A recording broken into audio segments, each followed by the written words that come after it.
नमस्कार, मैं हूं श्वेता झा और आप देख रहे हैं आज तक।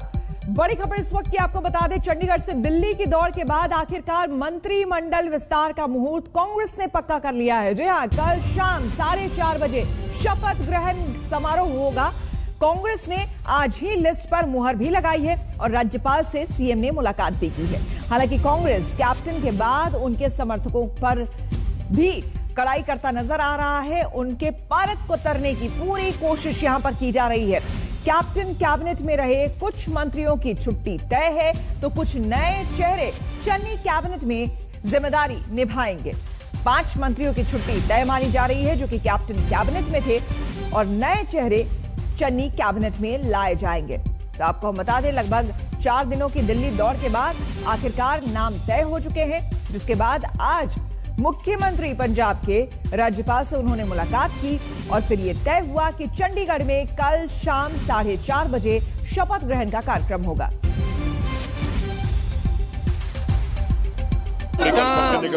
इस तरह है कि मैं ते साडे दोनों डिप्टी सीएम ऐसी गवर्नर साहब ਨੂੰ ਮਿਲ ਕੇ ਰਿਕੁਐਸਟ ਕੀਤੀ ਹੈ ਕਿ ਕੈਬਨਿਟ ਦੇ ਵਿੱਚ एक्सपेंशन करना चाहते हैं तो उन्होंने कल नूं 4:30 बजे का टाइम दिता है। कल नूं पूरी कैबिनेट है जिहड़े होर मंत्री रह गए वो सौं चक्कणगे। सत्येंद्र चौहान हमारे संवाददाता हमारे साथ जुड़े हैं ज्यादा जानकारी के साथ। सत्येंद्र, कल शाम 4:30 बजे का कार्यक्रम तय हुआ है। इसके अलावा यह भी बताया जा रहा है कि 5 ऐसे विधायक हैं जिसकी छुट्टी जो है मंत्री पद से हो सकती है। कौन कौन है वो, क्या नाम है? देखिए श्वेता, सबसे पहले तो ये बताना चाहूंगा कि कांग्रेस में ये लग रहा था कि मुख्यमंत्री बदलने के बाद, नए मुख्यमंत्री के आने के बाद सब कुछ ठीक हो जाएगा, लेकिन वो सब कुछ ठीक होता हुआ नजर नहीं आ रहा है। अब जब कैबिनेट शपथ ग्रहण का औपचारिक चिट्ठी जो है मुख्यमंत्री ने राजभवन में सौंप दी है, लेकिन उसके बाद भी कयास ये लगाए जा रहे हैं कि जो कांग्रेस की इनफाइटिंग है वो खत्म होने वाली नहीं है। दरअसल कैप्टन अमरिंदर सिंह के खासम खास 5 कैबिनेट मंत्रियों की छुट्टी की जा रही है और जो नए शामिल किए जा रहे हैं उनमें ज्यादातर वो हैं जो कहीं ना कहीं कैप्टन अमरिंदर सिंह के धुर विरोधी रहे हैं। दूसरी तरफ नवजोत सिंह सिद्धू एक खेमा पंजाब कांग्रेस में बने हुए हैं, एक तरफ कैप्टन अमरिंदर सिंह है, तो तीसरा मुख्यमंत्री चन्नी हो गए हैं। नवजोत सिंह सिद्धू कहीं ना कहीं कैबिनेट मंत्रालय से लेकर हर जगह अपनी चलाना चाहते थे, तो अब कहीं ना कहीं जो नए मुख्यमंत्री आए हैं इन्होंने नवजोत सिंह सिद्धू के भी पर काटने शुरू कर दिए हैं। सबसे पहले नवजोत सिंह सिद्धू एडवोकेट जनरल अपना लगवाना चाहते थे, उसकी जगह दूसरा नाम दे दिया गया। नवजोत सिंह सिद्धू मुख्यमंत्री का मीडिया एडवाइजर अपने करीबी को लगवाने चाहते थे, उसका भी नाम हटा दिया गया। नवजोत सिंह सिद्धू डीजीपी के नाम पर जिसकी लॉबिंग कर रहे थे उसको भी चेंज कर दिया गया है। तो कहीं ना कहीं कांग्रेस में लगातार रार तकरार, इनफाइटिंग, अंतरकलह लगातार बढ़ते ही जा रहे हैं। कैप्टन अमरिंदर सिंह के जो समर्थक हैं वो अब कयास ये लगाए जा रहे हैं कि जैसे ही उनकी कैबिनेट से छुट्टी होगी तो वो भी चुप नहीं बैठेंगे। और ऐसे में चूंकि कैप्टन अमरिंदर सिंह खुद पहले ही बगावत का बिगुल बगा चुके हैं, राहुल गांधी तक को सवालिया घेरों में ले चुके हैं, तो अब सवाल ये खड़ा हो रहा है कि कैप्टन अमरिंदर सिंह का जो नया कदम होगा उसमें कांग्रेस के जो बागी हैं या अब रूठे हुए हैं वो कैप्टन अमरिंदर सिंह के गुट में जा सकते हैं। अगर ऐसा होता है तो आने वाले समय में, और आने वाले समय क्या है, सिर्फ 5 महीने बचे हैं और 5 महीने भी देखिए, तस्वीरें भी मैं दिखा रहा हूं आपको, पंजाब के मंत्रियों की भागदौड़ कहीं ना कहीं लगातार होती हुई नजर आ रही है। तो कुल मिलाकर जो पंजाब में अंतरकलह बनी हुई थी वो फिलहाल थमती हुई किसी भी एंगल से नजर नहीं आ रही है और ऐसा लग रहा है कि जो 5 महीनों का समय विधानसभा चुनाव का बचा हुआ है वो भी कहीं ना लड़ाई झगड़े, वाद विवाद और बयानबाजी में ही बीतेगा। बिल्कुल, बहुत बहुत धन्यवाद आपका सत्येंद्र तमाम जानकारी के लिए। और इस बीच आपको बता दें कि दिल्ली की कोर्ट में शूट आउट के बाद राजधानी की अदालतों में सुरक्षा सख्त कर दी गई है। दिल्ली की जेलों में गैंग वॉर की आशंका के चलते तिहाड़ और मंडोली जेल से 2 कैदियों को राजस्थान शिफ्ट किया गया है। ये दोनों मारे गए गैंगस्टर गोगी के करीबी बताए जाते हैं। आज बड़ा खुलासा हो रहा है कि शूटरों ने पूरी रेकी के बाद कोर्ट में फायरिंग को अंजाम दिया। वकील के लिबास में शूटर करीब 3 किलोमीटर दूर फ्लैट से पहुंचे। सभी शूटर अपनी कार में सवार थे। दिल्ली में वकीलों के संगठन ने पुलिस कमिश्नर से आज मुलाकात भी की है। इस बीच Rohini shootout case crime branch को सौंपा गया है। इस वक्त हमारे साथ बात करने के लिए दिल्ली पुलिस के कमिश्नर राकेश अस्थाना जी मौजूद हैं। सर, जब कल जो वारदात हुई कोर्ट रूम के अंदर, उसको लेकर के दिल्ली पुलिस क्या कदम उठा रही है? इस केस का प्रॉपर इन्वेस्टिगेशन होगा, फॉलोअप एक्शन होगा, और जो सिक्योरिटी अरेंजमेंट्स हैं कोर्ट्स में, केवल द्वारका में ही नहीं बल्कि दूसरी जगह जो कोर्ट कॉम्प्लेक्सेस है उनका सिक्योरिटी ऑडिट करके जो भी बीफ अप करना है, इम्प्रूवमेंट करना है, वो सारी चीज़ें की जाएंगी। इसमें जुडिशरी से और बार काउंसिल के साथ संपर्क करके, चर्चा करके सिक्योरिटी को हम लोग और भी मजबूत बनाएंगे। सर, इसमें जिस तरीके से देखा गया है कि जेलों में बैठ के भी ऑपरेट करते रहते हैं ये, तो इसको लेकर के भी क्या पुलिस कुछ कदम उठाएगी? ये बहुत पुराना मुद्दा है और हम लोग समयांतर मतलब रेगुलर कोर्स में जेल एडमिनिस्ट्रेशन को इन्फॉर्म करते रहते हैं। जेल्स में रेड्स भी होती हैं, मोबाइल्स रिकवर भी होते हैं, और कंटिन्यूअस प्रोसेस है कि जेल में बैठ के जो क्रिमिनल्स अपना क्रिमिनल एक्टिविटीज़ बाहर रन कर रहे हैं उनको उनके खिलाफ एक्शन लिया जाए। भूतकाल में भी लिया गया है, और चूँकि ये इंसिडेंट अभी हुआ है तो भविष्य में भी इस तरह का जेल में रह के कोई क्रिमिनल एक्टिविटीज़ रन ना करे, इसके लिए हम लोग पूरी कोशिश करेंगे। सर, जिस पे शक है टिल्लू ताजपुरिया, वो भी जेल में बंद है, तो उसको लेकर के पुलिस क्या और भी कोई नाम सामने आए हैं? अभी ये इन्वेस्टिगेशन का विषय है और ये अभी डिस्क्लोज करना उचित नहीं होगा। सर, कुछ क्लू मिला हो पुलिस को आगे इन्वेस्टिगेशन? अभी इन्वेस्टिगेशन की ये डेवलपमेंट्स की कोई जानकारी किसी को भी हम लोग ऑन कैमरा हो या अदरवाइज नहीं दे सकते हैं। जब इन्वेस्टिगेशन पूरा होगा उस वक्त हम अप्रोप्रिएट फोरम पे ब्रीफ करेंगे। Thank you. तो आप देख सकते हैं दिल्ली पुलिस कमिश्नर का कहना है कि जांच जारी है, और एक बार जब जांच पूरी हो जाएगी तो उसके बाद ही इस मामले में आगे की जानकारी भी दी जाएगी। कैमरामैन दीपक बिष्ट के साथ हिमांशु मिश्रा, दिल्ली आज तक। तो बड़ी खबर आपको हम बता दें इस वक्त की, कल हुए शूट आउट के बाद अब जांच चल रही है। दिल्ली के सीपी ने साफ तौर पर कहा है, राकेश अस्थाना ने, कि सभी कोर्ट का सुरक्षा ऑडिट किया जाएगा।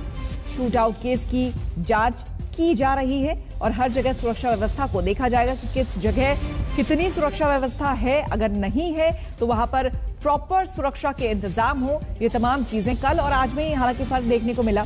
आपको बता दें कि कई जगह कोर्ट परिसर में देखा गया कि अतिरिक्त वहां पर पुलिस बल भी तैनात कर दिए गए थे। लेकिन बात यह है कि ये पहली बार नहीं है, इससे पहले भी कई बार इस तरह की घटनाएं कोर्ट परिसर में हो चुकी हैं।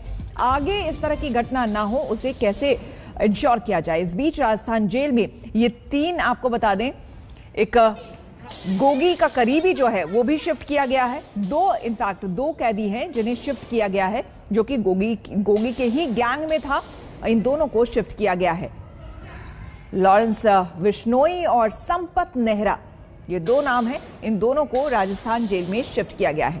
यहां तक कि ये भी बात सामने आ रही है कि जो हिस्ट्री शीटर है या फिर कोई इस तरह का कैदी है, उसे वर्चुअली पेशी उसकी हो। हिमांशु मिश्रा हमारे संवाददाता हमारे साथ जुड़ गए हैं। हिमांशु, हालांकि इससे पहले भी कई बार इस तरह की घटनाएं सामने आ चुकी है, लेकिन कल हुआ शूट आउट जो है कहीं ना कहीं सवाल छोड़ गया है इतना बड़ा कि अब जल्द एक्शन लेना भी जरूरी हो गया है। इसलिए अभी हम सुन रहे थे, आपने जो इंटरव्यू लिया था राकेश अस्थाना का, उसमें उन्होंने साफ तौर पर कहा कि आगे हम देखेंगे कि किस तरह से सुरक्षा व्यवस्था है बाकी कोर्ट्स में। लेकिन इस बीच जो बड़ी खबर अब सामने आ रही है कि राजस्थान जेल में अब जो कैदी हैं पुराने और जो बड़े कैदी हैं उन्हें शिफ्ट किया जा रहा है। देखिए श्वेता, 3 जगह है जहां पर दिल्ली पुलिस फिलहाल फोकस कर रही है। नंबर 1, जो तमाम दिल्ली के कोर्ट्स हैं उनकी सुरक्षा को लेकर के, इसके लिए दिल्ली पुलिस जो बार काउंसिल के जो वकील हैं, जो पदाधिकारी हैं और जुडिशियली ऑफिसर्स, इन लोगों के साथ लगातार बातचीत चल रही है, लगातार मंथन चल रही है। सुबह ही बार काउंसिल के चेयरमैन यहां पर पहुंचे थे, उनके साथ भी बातचीत हुई थी कमिश्नर की। तो किस तरीके से सुरक्षा बढ़ाई जाए, कहां कहां कमियां हैं, इन सारी चीज़ों को लेकर के बैठक चल रही है। कमिश्नर ने साफ कहा कि ऑडिट किया जाएगा और उसके बाद तमाम जगहों पर सुरक्षा उसके हिसाब से किया जाएगा, और इसके साथ वो सुरक्षा चक्र बना रहे, उसमें किसी तरीके की कोई ढील ना हो, छूट ना हो। तो एक तो हो गई कोर्ट की सुरक्षा। दूसरी तरफ जेल के अंदर ही गोगी बंद था, टिल्लू जिसके ऊपर आरोप है वो भी जेल के अंदर बंद था। तो कहीं ना कहीं जेल के अंदर ही साजिश रची गई, वहीं से आदेश दिया गया। तो जेल में बैठ के जो क्रिमिनल ऑपरेट कर रहे हैं उनको कैसे रोका जाएगा, दिल्ली पुलिस की एक बिल्कुल। जो टीम है वो इस पे भी काम करेगी, इस पे भी ध्यान रखेगी। तीसरी जो चीज है वो केस की जांच, जो क्राइम ब्रांच कोशिश कर रही है कि ज्यादा से ज्यादा सबूत और बाकी चीजें जुटाई जा सके। बिल्कुल, बहुत बहुत शुक्रिया आपका हिमांशु तमाम जानकारी के लिए। रुक करेंगे अगली खबर का। पाकिस्तानी पीएम इमरान खान फिर से कश्मीर राग अलाप रहे हैं। आतंकियों से प्यार करने वाले इमरान आतंक से इनकार कर रहा है। यूएन में इमरान ने कश्मीर राग अलापा तो भारतीय राजनयिक ने वो करारा जवाब दिया कि पाकिस्तान बेनकाब हो गया और इमरान का सफेद झूठ पकड़ा गया। Pakistan desires peace with India as with all its neighbors. But sustainable peace in South Asia is contingent upon resolution of the Jammu and Kashmir dispute in accordance with the relevant United Nations Security Council resolutions and the wishes of the Kashmiri people. Last February, we reaffirmed the 2003 ceasefire understanding along the line of control. The hope was that it would lead to a rethink of the strategy in Delhi. The onus remains on India to create a conducive environment for meaningful and result-oriented engagement with Pakistan. Let me reiterate here that the entire Union territories of Jammu and Kashmir and Ladakh were, are, and will always be an integral and inalienable part of India. This includes the areas that are under the illegal occupation of Pakistan. We call upon Pakistan to immediately vacate all areas under its illegal occupation. Mr. President, allow me to be categorical about India's position. We desire normal relations with all our neighbors, including Pakistan.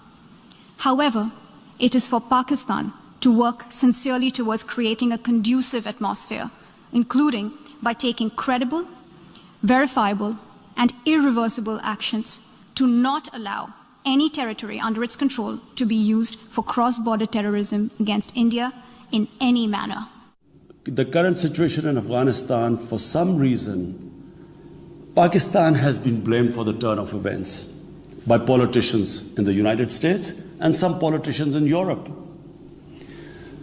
From this platform, I want them all to know the country that suffered the most, apart from Afghanistan,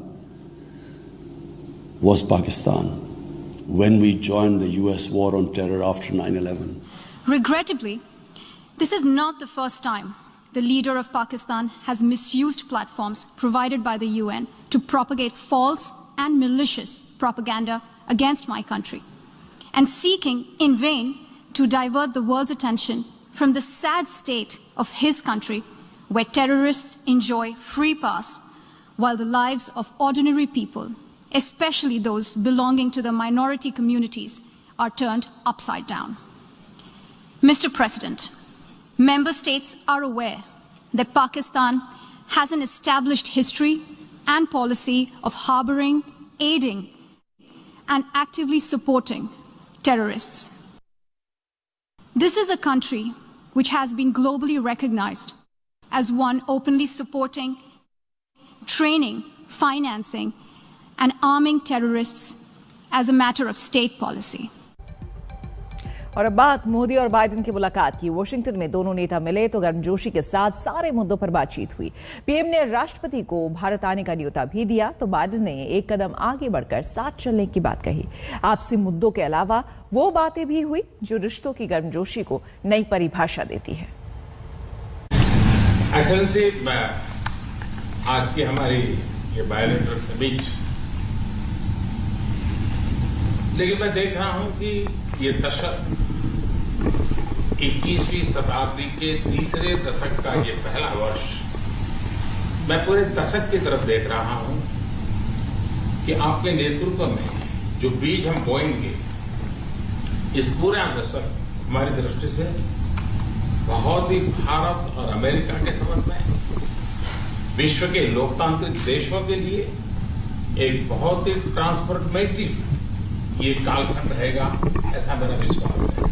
As I think you know, Mr. Prime Minister, I've long believed that the U.S.-India relationship can help us solve an awful lot of global challenges. In fact, back in 2006, I set that hope out where I said that by 2020, when I was vice president, 2020, India and the United States would be among the closest nations in the world.